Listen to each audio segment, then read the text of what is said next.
ফেনীতে অনুষ্ঠিত হলো তাওহীদ ভিত্তিক রাষ্ট্র ব্যবস্থায় নারীদের অধিকার শীর্ষক আলোচনা সভা। সম্মান পেয়েছি। আমি আজকে জানি যে একদিকে পাশ্চাত্য সভ্যতা তারা আমার জাতির মেয়েদেরকে অধিকার দিবে বলে হিজবুত তাওহীদের ফেনী জেলা নারী বিভাগের উদ্যোগে শনিবার 16 আগস্ট সকালে জেলা শিল্পকলা একাডেমি ভবনে এ আয়োজন করা হয়। সভায় প্রধান অতিথির বক্তব্যে হিজবুত তাওহীদের কেন্দ্রীয় যুগ্ম সাধারণ সম্পাদক রুফায়দা পন্নী বলেন, পশ্চিমা নীতি বা কমিশনের মাধ্যমে নারীর প্রকৃত মুক্তি সম্ভব নয়। তিনি বলেন, সমাজে নারীদেরকে ভোগ্যবস্তুতে পরিণত করা হয়েছে। একমাত্র তাওহীদ ভিত্তিক রাষ্ট্র ব্যবস্থায় নারীদের প্রকৃত সম্মান ও অধিকার নিশ্চিত করতে পারে।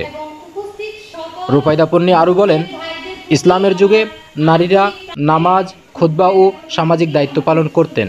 তাওহীদ ভিত্তিক রাষ্ট্র ব্যবস্থায় নারীদের জন্য কোনো কোটার প্রয়োজন হবে না। যোগ্যতা ও মেধার ভিত্তিতে তারা রাষ্ট্রীয় সকল অঙ্গনে দায়িত্ব পালন করবে।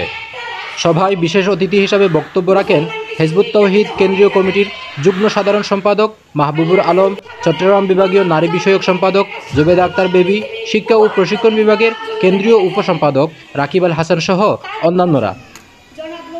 বক্তারা বলেন, বাংলাদেশে এখনও নারীরা নিপীড়িত ও হেনস্থার শিকার।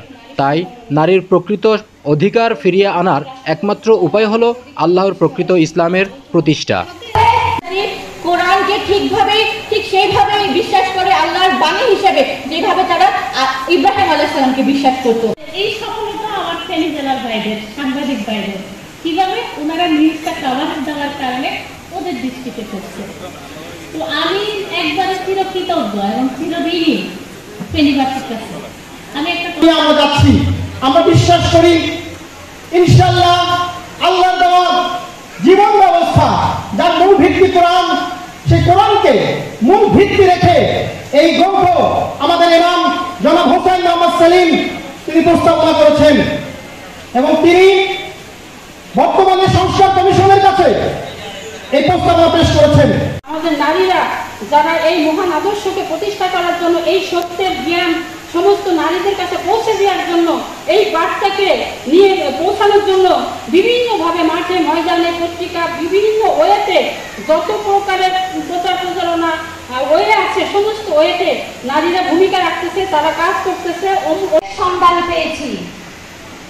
আমি আজকে জানি যে একদিকে পাশ্চাত্য সভ্যতা তারা আমার জাতির এই পবিত্র আত্মা আপনাদের মাঝেই লুকিয়ে আছে।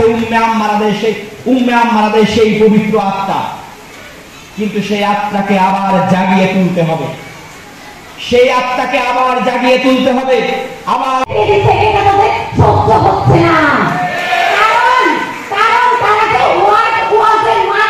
ফেনীর বিভিন্ন থানা থেকে শত শত নারী উপস্থিত ছিলেন এবং মুহূর্তের মধ্যে হল রুম পূর্ণ হয়ে যায়। অনুষ্ঠান সঞ্চালনা করেন হিজবুত তাওহীদের নারী সদস্য আনিসা বিনতে Afsar. Desk report, Cox's Bazar bulletin.